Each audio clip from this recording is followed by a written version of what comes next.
Hi, everyone, and thank you all for joining us. My name is Taja Eisen, and I'm the editor-in-chief of Orion magazine. And I am so excited to welcome you to a celebration of Future Imperfect, a special digital series about environmental crisis and uneasy compromise, which we published across 2024 and 2025, and which was generously sponsored by the Fine Fund. We'll be discussing two pieces from the series today, but you can read and revisit the entirety of it here. I will put the link in the chat so you have access. Today, we're excited to welcome two of the series contributors, Madeleine Watts and Diane Wilson, who will be in conversation with series editor and friend of Orion, Nathaniel Rich. Just a couple housekeeping things before we get started. Nathaniel, Madeleine, and Diane will be in conversation for about half of our time together, after which we will open it up for questions. And while they're speaking, I'd ask you to please use the Zoom Q&A function, that box down at the bottom for your questions rather than the chat. Please note as well that this event will be recorded, and we'll share that recording with everyone who has registered once we've had the chance to upload it to our channels. As part of today's event, we're also excited to offer you a 20% off subscription code that is good for any one-year subscription or gift subscription.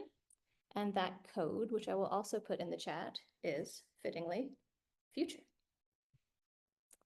As an independent nonprofit, we rely on the support of our readers and our donors to keep us going. We have a really exciting lineup planned for the rest of 2025 and into 2026. And your support during this tumultuous time for arts and nonprofit organizations is essential for our continued existence. It is now my great honor to introduce our panel. Our moderator, Nathaniel Rich, is the author of the novels Odds Against Tomorrow and King Zeno, and two works of nonfiction, Losing Earth and Second Nature. He also wrote a very prescient and chilling short story for our winter 2024 film issue called Cone, which I encourage all of you to read if you have not done so already.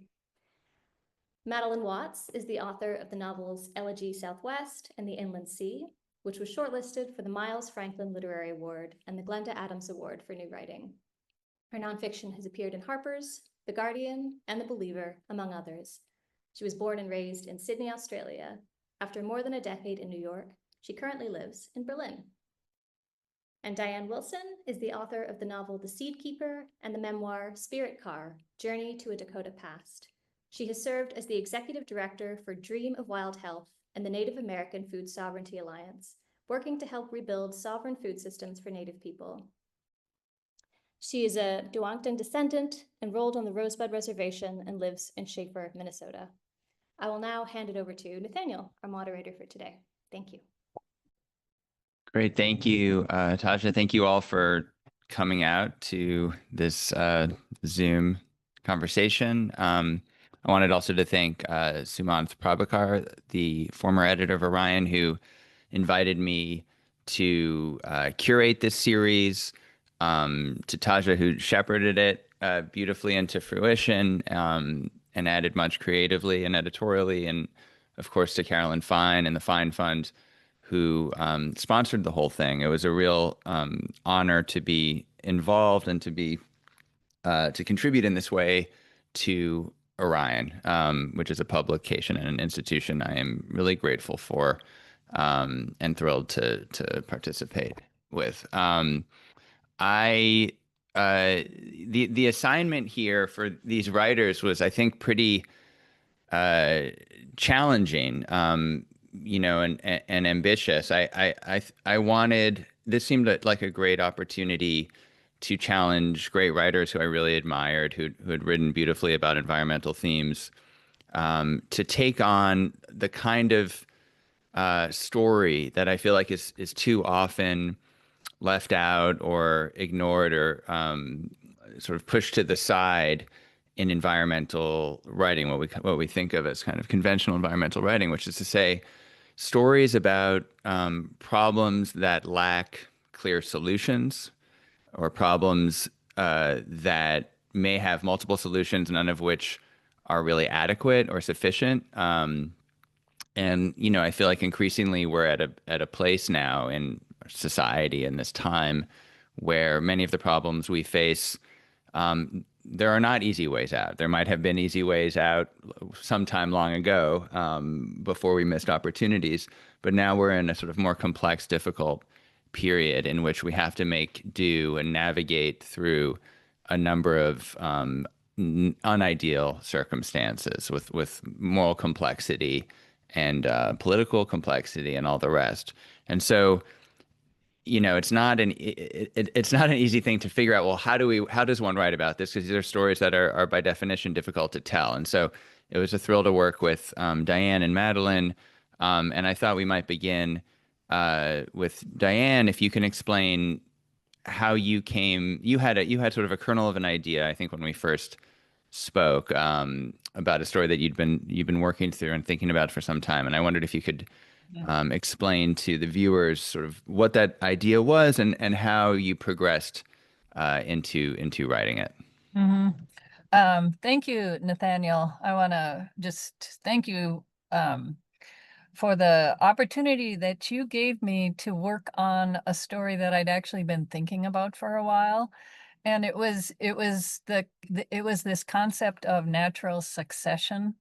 And I'd gone to Costa Rica on a trip after my late husband's first memorial. And while I was there, I was also thinking about the land, our 10 acres where I live, which is facing a number of challenges in terms of aggressive colonizing plants. So while I was in Costa Rica, I was touring a rainforest, and discovered at the end of that hike that this rainforest had actually gone through a similar process in terms of being clear cut at one time, during the early 1900s, I think. And then the process by which that rainforest was renewed and reestablished. And so the sign that I was reading talked about natural succession, how that is a process by which a forest can reestablish itself. And so I was carrying around that idea, like, how does that apply to the land where I live? If I just leave it be, will it naturally restore itself? Will that natural succession simply begin to re-implement in a way that I'll be able to look at a healthy habitat once again? And so it was working through that article and the implications of natural succession and the role of human beings in working with plants, and what happens when human beings intervene in a way that puts natural succession off track. And so that actually the writing of this article gave me the opportunity to really think through a concept that I was wrestling with on my own land. And so it was both trying to get to a place of deeper philosophical understanding, but also to see its application to the place where I was living. So it was, for me, a really helpful cycle of writing and thinking, and then applying, and then having a cyclical process by which to work through both. And what's remarkable to me about this piece is that, there's already a fascinating kind of and morally complex idea at the heart of this, which is essentially the idea that of rewilding, or that animates allowing nature to take its course. But then what you discover when you look at some of these successful examples of rewilding or natural succession, as in Costa Rica, you notice that actually it's only possible because of significant human intervention. That it's never so easy as just sort of letting things take its course, because of course the sort of the biological diversity or the ecosystem of the present probably doesn't resemble how it was in the past. You have to deal with invasive species and all the rest. So that's already a very rich, complicated, I think, fascinating idea. But on top of that, and this is where I think your piece elevates to this whole other level that I was really wowed by. You're bringing in this question of grief and how do you grieve, and what are the processes, what is that process, what is the natural succession of grief, I suppose, and that you were able to braid that idea with this broader complexity of the sort of landscape questions was stunning to me, and I wondered what that seemed to be part of it from the beginning, and what was exciting to me as an editor to work with you on it was to see how over as you worked on the essay, you were able to bring these two strands closer and closer together, and until they're, I think, in the final version, they're really enmeshed in a beautiful way that I'd never seen before. And I guess my question is how did that process, how was that for you? What was the challenge of that? I don't know. How were you able to pair those two ideas together? Well, when my husband passed and we'd been living on this land for 20 years and we both had careers as artist and writer and in other fields that took us off the land a great deal. So the land itself hadn't been tended in the way that it needed, partly through, I didn't really know what to do with it. And so when he passed away, it opened up this question for me of, do I stay? Do I stay on this land? And that and what I came to in thinking about grief was that if I have an opportunity to work in a deeper relationship with the land, does that also help me transmute grief in a way that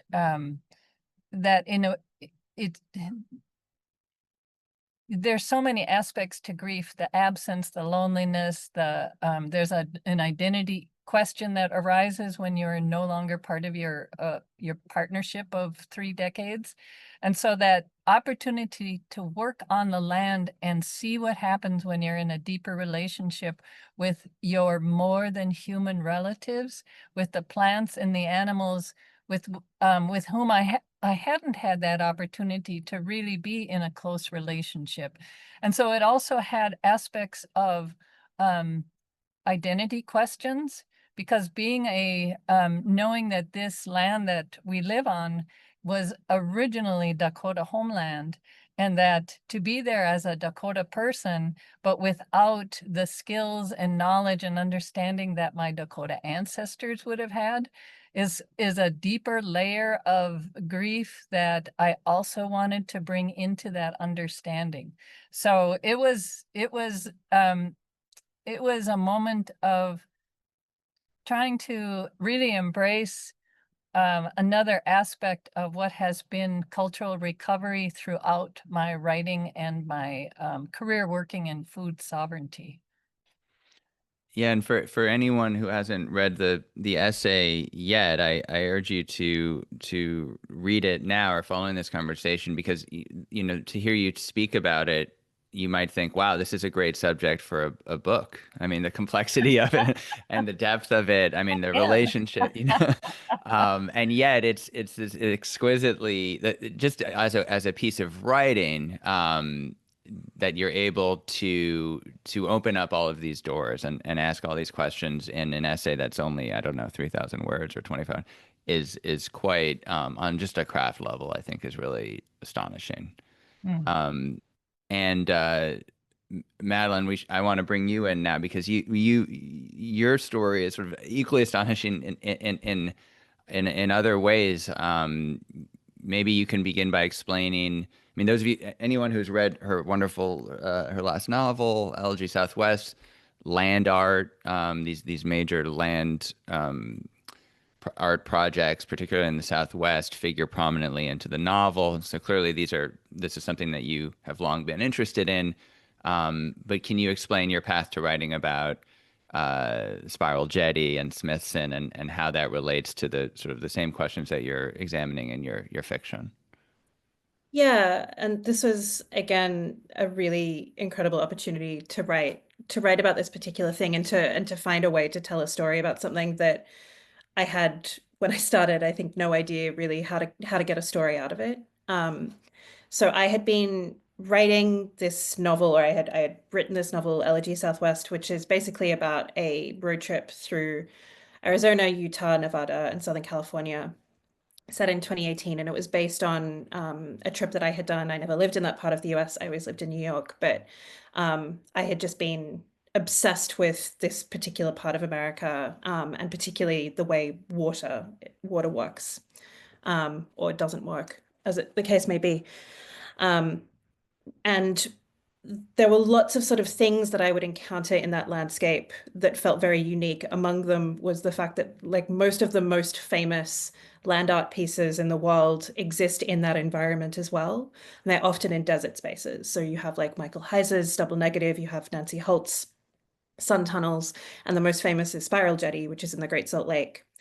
And during the course of writing this book, I had basically come up with this character who was a combination of basically a combination of Michael Heiser and Robert Smithson, because I wanted to talk about a kind of way of trying to take control over landscape, and then letting that control go and embracing entropy. And so because the novel is very heavily researched, I had come across a paper written a few years earlier, which basically talked about the impact that climate change was having on Spiral Jetty. And I had read it while I had been reading the novel. There was no way for me to really to put it in there. They don't go that far north in Utah in the book, so none of that really made it in there. But because I had been thinking so much about it, it continued to sort of niggle at me, and it felt like a strange story that wasn't being told and that nobody really was that interested in. Like because Spiral Jetty is such a sort of monumental work of a particular kind of art. The very fact that all of these things that are contributing to climate breakdown in the American Southwest are also having an impact on that piece of art, which a lot of money goes into maintaining. I was very, very interested in how you could sort of like tell that story, which on the face of it, when I first read about it, I was like, this is a cool thing that I can tell people at a party or at a bar, but I don't know what the story is. And managed to try and get one out of it, I guess. Well, I mean, one of the remarkable things about LG Southwest is I guess the refusal. There's almost a defiant quality that I love about it, to the refusal to kind of come out with some kind of declaration or sort of polemical point. There are many declarations in the book from the different characters, and debates, but you never sort of arrive at easy solutions, and I think the animating conceit there is that there aren't easy solutions. That there's a character who's completely obsessed and sort of paralyzed by environmental dread, but then that character, there's also an absurdity to that portrait as well. And so when it comes to I found that in the essay you wrote for Orion, there's a similar sort of admirable ability to navigate between sort of what might be a kind of easy moral to the story, and then a kind of pushing away of those sort of easy answers. And I wonder, was that central? I mean, you said you were trying to figure out what is the story, and I guess sort of the story in a way is what is climate change doing to Spiral Jetty, but I wondered how you navigated through that, and where you end on it, and how you're able to sort of, it's a very artful, subtle thing to not just end in sort of, and the moral of the story is that we need to do X or what have you. Yeah, I think I didn't start out deliberately as an environmental writer. I kind of stumbled into it. And part of that was just I'm somebody who notices place a lot, because I've moved around. So I notice the things around me. And if you start just paying attention to where you are, you just like end up paying attention. You just see climate change because like it's happening in every environment in all of the world. And I think for that reason, and maybe because of the sort of, I grew up with the oh God, that Al Gore documentary, like that, that came out when I was in high school. Like, Inconvenient truth. Yeah. yeah. There was a very polemical approach to talking about climate change when I was in high school, which uh, there was this sort of great sense of like, if we just make people aware of the problem, the sort of like the great liberal belief that like if we make people aware of the problem, then it will all just be sorted out. And I think in my first year of college, there was I think maybe it was at Copenhagen. It was like it was an international meeting. Everyone had great faith in it, and it completely collapsed, and everybody was very depressed. Or certainly, like in my classes at college, everyone was very depressed. And that and I sort of explained that because I think that having come into awareness in that kind of context has made me quite wary of taking any kind of polemical approach to talking about climate change. And that's partly because the stories I'm interested in telling in the things that I write, they're not always explicitly about climate change. They're about people being alive in the world right now. But the thing is that if you're alive in the world right now, climate change is part of your life. It's just sometimes you're looking at it face out, like straight up, and sometimes you're not. And I'm more interested in looking at it straight. I'm interested in looking at it. And so that's part of the animating principle behind Elegy Southwest, which is basically a story about a marriage falling apart.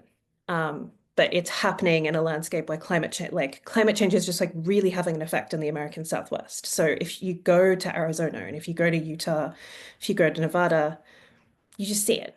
And so for me, it couldn't not be part of the story. And in the same way, I don't think you can, I can't talk about spiral jetty or I can't talk about land art in the Southwest without also talking about particular approaches to landscape that led to a kind of like a hubristic approach to human intervention on the land, which like it has this sort of like incredible proxy to like the creation of these like incredible dams in the early part of the century, of the 20th century.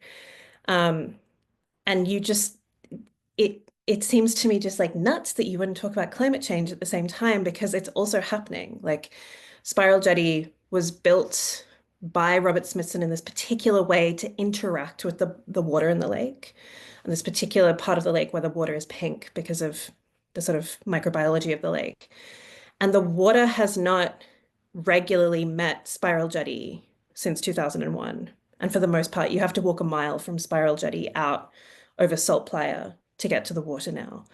So the very fact that that you don't see the way that the artwork as it was originally conceived and built. And that's fine. It's like it's an interesting kind of way that land art interacts with the landscape that it's built into. But I think that to create a kind of parable of that and to present it to a reader or to present it to anybody and say like, and the moral of the story is, I think that makes people shut off. And I think that makes people less receptive to the thing that you're talking about. And I would much rather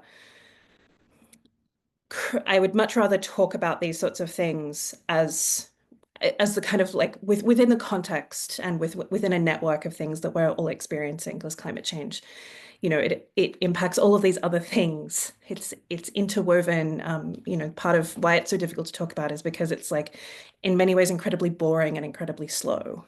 And so I think that like a kind of moral or polemical approach is not one that I wanted to take with this piece or with the novel. Yeah. And I think that's really elegantly said, and it strikes me that one thing that both of your pieces do really well is to, you could reduce them both to saying they're about climate change in some way, of course, but the way in which these environmental problems and threats appear are so intimately braided into the personal stories that you're telling, and in some cases it's the story of the author writing, but it's also, I think in your story, Madeleine, of the people who are like taking care of the jetty, and also Smithson himself and his relationship with his partner. And I guess a question I'd be curious, and I want to go to other, people post your questions in the Q&A box, because I want to make sure we hear from all of you out there who want to be heard from. But one question I have for both of you is, is it enough to make these to sort of closely observe the relationship between these vast problems and an individual life or individual lives, and to raise questions?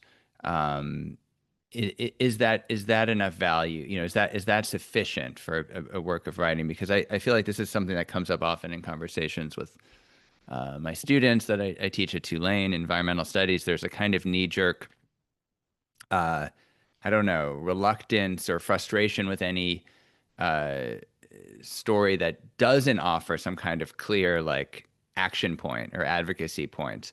And yet I also share your critique, Madeleine, that often that kind of reduces the complexity of the writing or the observations down to a kind of political statement.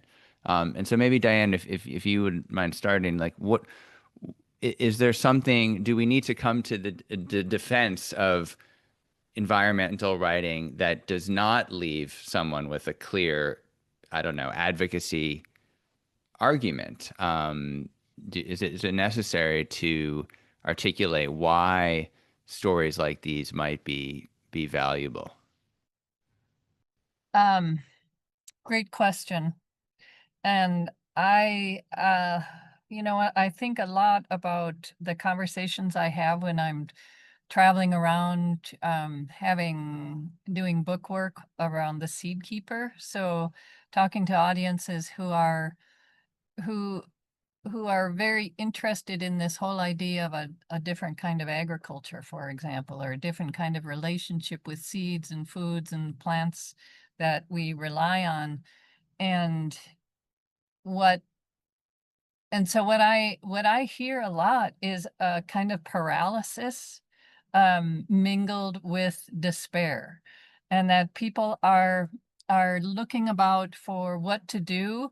And so I think it is kind of a knee-jerk response to think, well, here's you can do this. Here's 10 things you can do, which is not a bad thing. I'm not certainly not arguing against any measure that we're willing to take. Using less water, anything we do is helpful. But at the same time, to address the moment that we're in, which is we really don't know what to do. We don't know how to be an individual in facing a global issue. And so what I was seeing is that with the media so often redirecting attention to the glaciers, for example, global issues, a way of restating global warming in a way that feels like there's no way to approach it.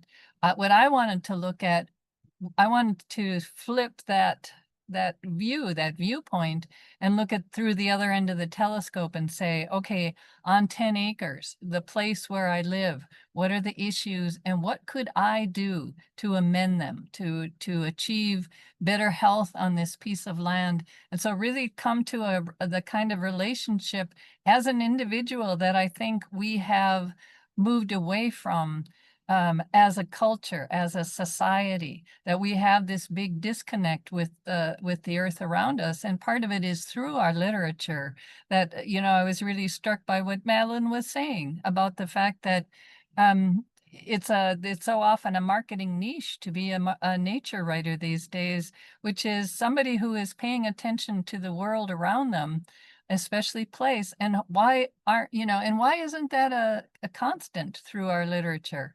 So I'm trying to approach this from a place of a 10-acre piece of land. What can be done here? It's very place specific, but I'm trying to stay in that place of asking questions about it. I don't have answers. So I'm looking at what are the issues and what are the possibilities, and not come in as an expert, but simply say, we really have to figure this out. And it's individual actions. If we look at them exponentially, what impact would they have on the earth? So that's where my writing is taking me these days. Thank you. Yeah. And Madeleine, maybe I'll bring in one of these questions because I think it relates to this point and something that you do in your own work, which is to say, it's from Caroline Heredia.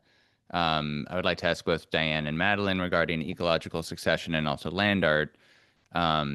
Your impressions of these changes not as grief and loss, but as the possibility of opportunity and sort of positive aspects. It strikes me that this is something that you do, you handle really, well, both of you handle really well in your work, but Madeleine, in your case, it's not, there's grief, absolutely, and loss, and these are major themes of your work, but they're not in exclusion of divergent qualities. And in fact, it's the bridging between the kind of, I mean, I think of the novel and this essay, there's sort of moments of like even hysterical lightness that are sort of mixed in with the grief and the loss and the dread, and then exhilaration and euphoria. And so I wonder if there's, I don't know how you would respond to that. Do you see it as a grief loss narrative, or do you see it as a sort of more multifaceted story? I think it is more multifaceted. I think that, but I also there is inevitably a feeling of grief and loss, which I think is which is something that people are dealing with. And I think that it's really interesting that I think in 2005, this Australian philosopher theorist came up with this term solastalgia, which was specifically about this like part of northern New South Wales where there's been a lot of fracking. And it has become hugely, like widely popularized because what he did was he invented a term for something that people are really feeling, not just in northern New South Wales, which is this feeling of missing a place that you haven't left because it has been changed so utterly. And I hear that from I think that kind of grief, which sometimes is like quite minor. It are these sort of like sad notes, but these losses. I hear that from people all the time. And often it's people of like my mother's generation. My mother will talk about bugs that used to come out at Christmas. They don't come out anymore. I was once talking to an ecologist near where I lived in Upper Manhattan who talked about I was in Fort Tryon Park, which is this like beautiful park where there are like skunks and coyotes in the middle of Manhattan. And he was saying there used to be snow here when I was a kid, and now there hasn't been, you never see snow here at around Christmas time. And these are sort of like small losses that I think they are just that's just how people are dealing with things.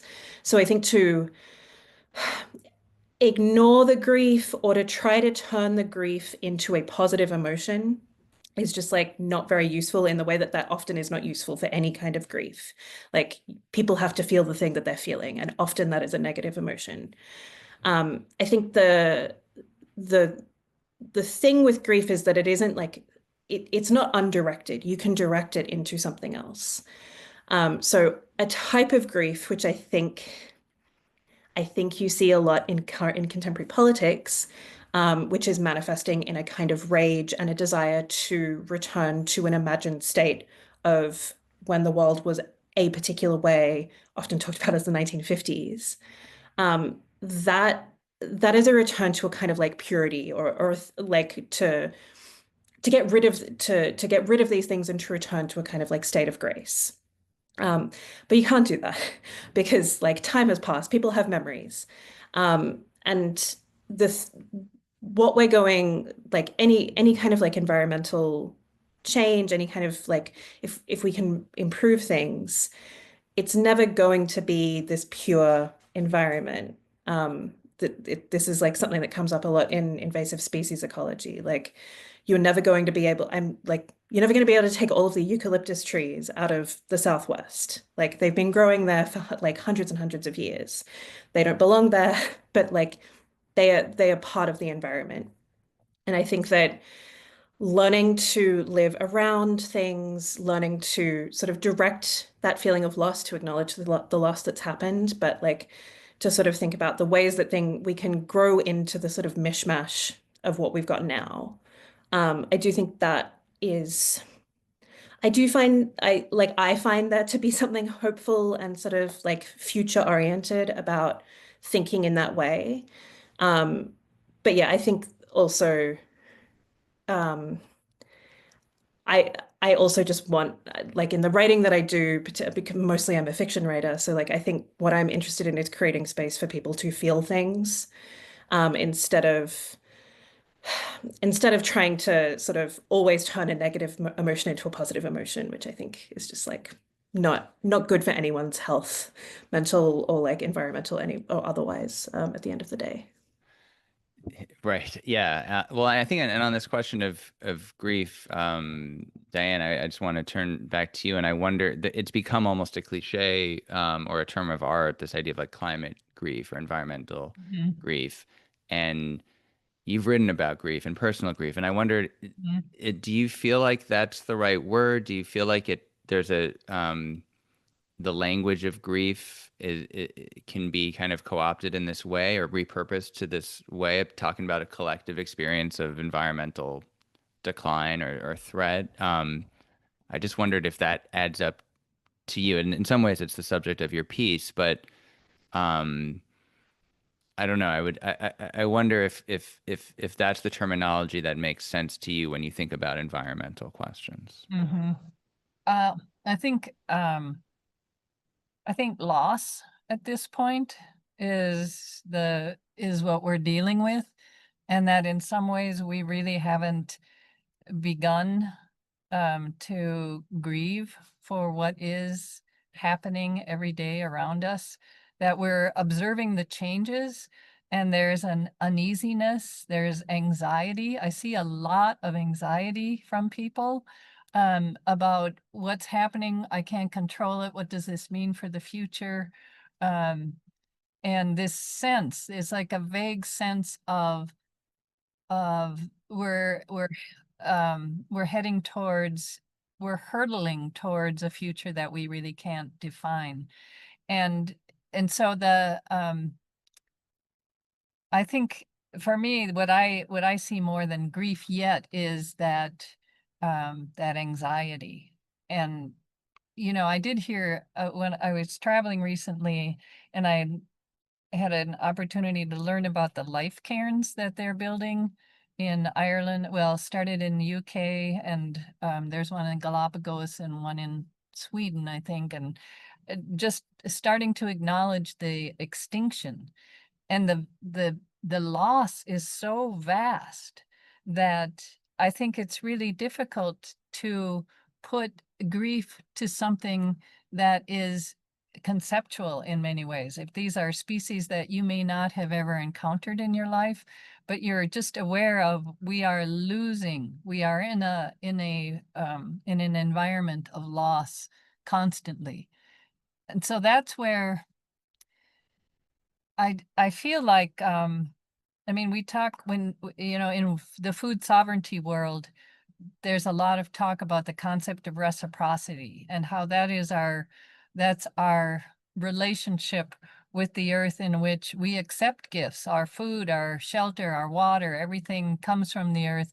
But then what are we offering in return? Well, how are we tending the earth? How are we giving back? So this, I find reciprocity, which is a little more action oriented, can help with that general anxiety, because it gives you a sense of doing something. And that's where, coming back to the 10 acres that I live on, the place where I live, can I impact? Can I, I just think if we all took care of the place where we lived, what would the world look like? Yeah, and I think that's a sort of a beautiful response actually to a question just posed by Jessica Bradshaw in the Q&A.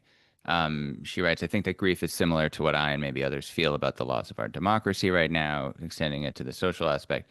But then again, what can we do? Everything feels so uncertain and hopeless. And I think, both your answers as well as your essays point to a more subjective response. I mean, Diane, in your case, you're talking about your 10 acres, and this is true, it seems to me, of the grieving process, that yes, there are certain methods or certain practices that might be useful that people might draw from in common, but ultimately it's the person's own response is subjective to that person.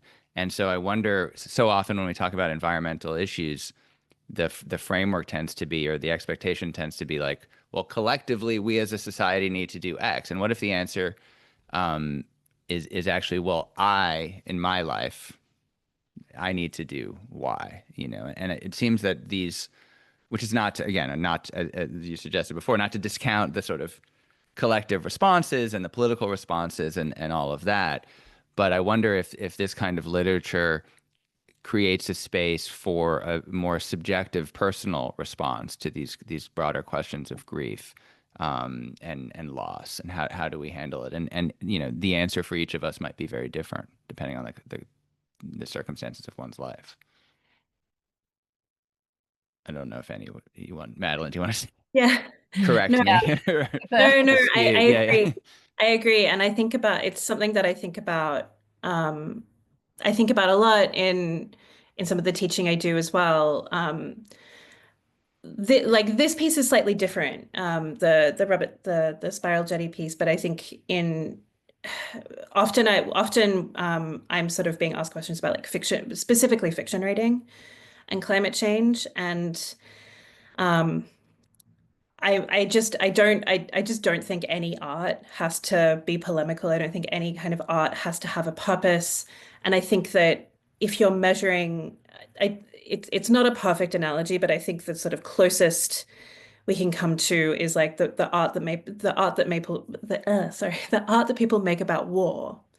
And we don't measure the worth of a novel or a film or a piece of art about war by whether it caused war to end or whether it caused real change. Like art is something that exists. It exists outside of any kind of metrics, but it just doesn't apply to those kinds of metrics. We can ask things of art, but that's not why it's just not why humans create art. The Smithson piece is a little different because I think it is like it's journalism, and I think that there is like, that writing in general, like you have sort of this journalism is the space where like art becomes politics.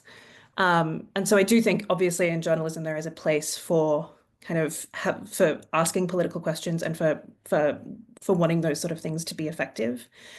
But I think that like we should be demanding answers of our politicians, like I think what's the new term, omnicrisis. Like in the last 2 years, I think questions of climate change have really, really shrunk in the face of all of these other crises that feel more immediate.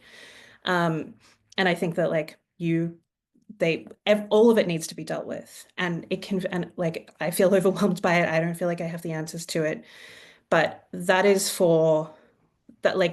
action that you can take in a political arena, in a social arena. You can protest, you can write to politicians, you can get involved in all of these other ways. But I think that art is a different kind of space, and art is connected to a subjective experience. Like that is what we go to art for. And I think that's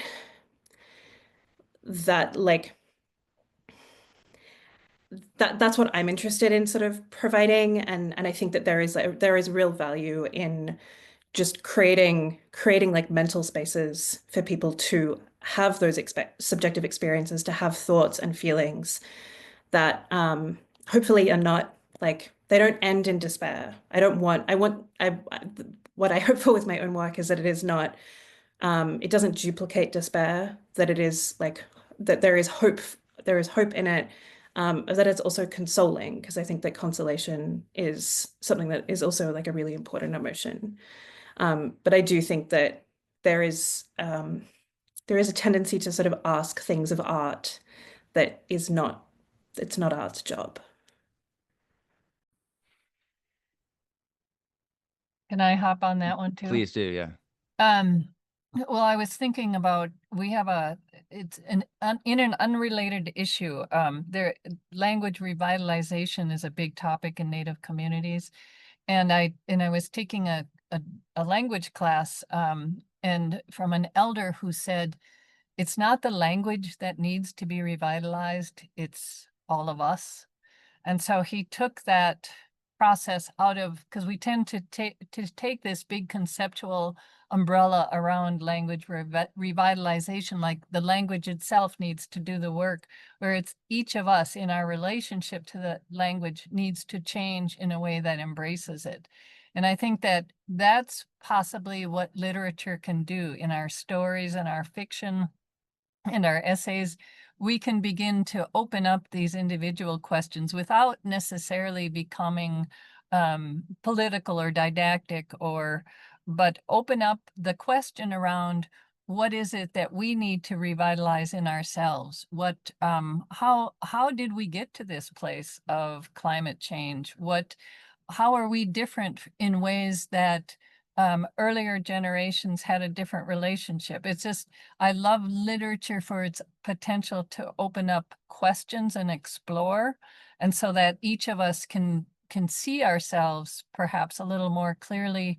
And then if you choose, begin to think about the way that you are in relationship to the earth. And is there a way in which you can revitalize your own individual relationship that would, again, exponentially make global changes if we were all to adapt or return to a more sustainable relationship with the earth?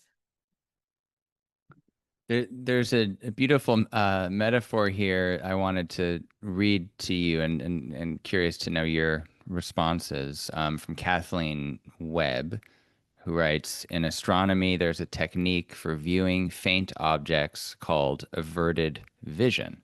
Instead of looking straight at, for instance, a barely visible star cluster, you look slightly to the left or right or up or down, and the faint object will appear to be brighter or more visible. I think also of detecting planets by distant stars by seeing sort of very small gravitational, wobbles or irregularities. And she writes, do you believe that the arts help us to see realities that are hard to grasp, like climate change, more clearly in a similar indirect way? So can literature be a kind of averted vision? Yeah, I think I would agree with that. I think so. I think that one thing that this is sort of like a broader kind of observation about literature itself, I guess. But there are a couple of things that literature can do that no other art form can do. And one of them is to allow you to be inside another person's head. Because you can't do that. You can't do that in film. You can't do it in music in the same way. You can't do it in dance or sculpture or painting. Um, and I think that I've always found that to be just like an incredibly, and like that's why I loved books as a kid. That's why I liked writing. Um, and it also allows you to tell a story. Um, you can tell a story that doesn't necessarily seem to have this sort of like contained narrative to fit in like a kind of narrative container that often film kind of um, film is sort of better at that and more dependent on that. And so I do think that there is a way that like literature can allow you both like into somebody else's head, to somebody else's experience in a way that I do think is really useful and just like makes being alive in the world kind of richer. But it also allows you to tell stories that can really be elastic and can really allow you to see, you can place all sorts of things beside one another and say this all belongs in the same story. And I think that can be an incredibly useful way of changing your understanding of how the world works and what people are like and how you feel about things and how other people feel about things. So I think that that's actually a really beautiful, a really great metaphor. I have found in writing about difficult topics, that if you can transform them into literature, and you bring the reader in through their imagination, then we can bypass some of that resistance that tends to accumulate when, for example, with climate change, if your understanding is only mediated by what you're seeing in public media, then, it tends to be very dire and apocalyptic and dooms focused. And so I think we can still absorb bad news, but when we understand it through our imaginations, it gives us story. It gives us a way to enter into that reality in a way that we can process. Because what I see is people shut down if all they're getting is the glaciers are melting, and everything is unmitigated disaster news. We need a way to frame that in a story that can be understood. We need I also need the other side of this story. I need to know, well, what are the things that people are doing that are working? I was driving at the down my road one winter day, and I saw this whole flock of trumpeter swans in the cornfield, because that was the winter we didn't have any snow. And I just went back and researched, why are all these swans here, and discovered that they had gone nearly extinct until people, so again, human intervention gone awry, too overhunted, and loss of habitat. But then through human intervention, the trumpeter swans were brought back. So we do have success stories. We have ways in which people can become more inspired, more motivated, to continue to do the work that you can in the places where you live. I mean, I think those are beautiful responses, and my only sort of supplement to them would be that it's not this idea of averted vision. It's not just beyond. It allows a way in, perhaps, but it also allows us to talk more, I think, openly or honestly about the ways in which something like climate change affects our lives, because we don't actually experience climate change as I don't know, CO2 in the atmosphere. We experience it in the decisions we make about how we live, the feelings that we feel. I'm always struck in whenever I talk about the subject, how many people in sort of public settings raise this question of, should I have children? Or I'm worried about having children given what I know about climate change, or um, and and that strikes me as sort of one of the most personal manifestations of this. But people are trying to, oftentimes, it sounds like what you both are talking about is when you're on the sort of public level of writing about environmental issues and policy level, you're ignoring the sort of the tendrils of it, the way that these problems reach into our inner lives. And I think one of the great values of the work that you're writing is that you follow those lines through into the inner life. And that's sort of a question that was relates to a question that was posed by Amy Haynes, who teaches undergraduate writing and talks about, and this is sort of to your point you just made, Diane, that students freeze when they read about big subjects like climate change and food security, and big facts. And she says, I'm going to work pieces on localized approaches and fiction that shows us what we're living right now into the syllabus. Which pieces of yours would you most recommend for making this real for overwhelmed 18-year-olds? I mean, I would say these two, these two Orion pieces to start with, but where else would you go there? Well, for me, it's the novel that I wrote about the seed. It's called The Seed Keeper, and while I follow the story of indigenous seeds from 1862 to 2002, the real heart of the novel is about that changing relationship between people and seeds. And so I tell a long story so that we can follow from what would be a very caring and loving relationship with seeds, where people understood that if you take care of your seeds, they will take care of you, to today when we have genetically modified organisms and soil that's depleted. So to me, it is always the central question has always been, what's our relationship? How has that changed? And when we come back to a relationship that sees everyone around us, water, trees, plants, animals, as relatives, we take care of the world in a different way. It's when we see it as commodities that you begin to think that world belongs to you and it's okay to extract and use up and not reciprocate. So to me, that remains my central thesis of my work right now, both in that essay, but then also in the novel. It's all about relationship.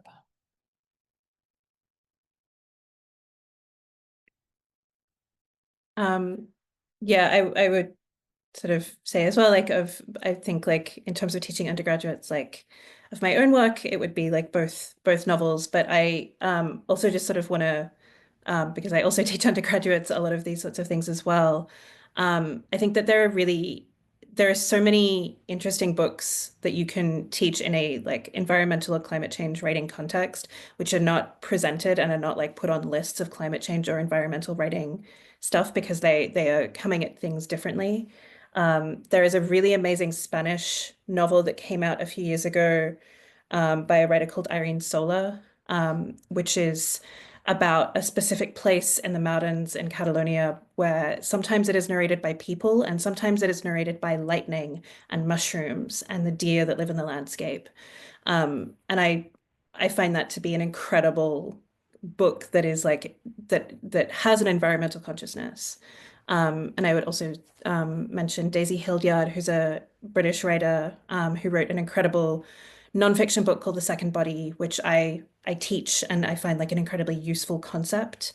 And she wrote a novel which is a real sort of exercise of that concept called Emergency, which I think is also brilliant. So I think that there is so much interesting work that is being created in this space. It's just about getting it, I think, like thinking about it as environmental writing and getting it into the right people's hands. Well, thank you. I think that's probably a good place to end as we're out of time. But thank you for the wonderful conversation. Thank you all for listening and participating in it. And thank you, Taja and Orion, for hosting this. I enjoyed it very much. Thank you so much. Thank you to the three of you for such a wonderful conversation, and to everyone for being here and for such a lively and engaged Q&A period. Just to remind everyone, we will share the recording of this event after the fact, so you'll be able to revisit this wonderful conversation, get all those book recommendations. Thank you all again, and I hope you have a wonderful rest of your day.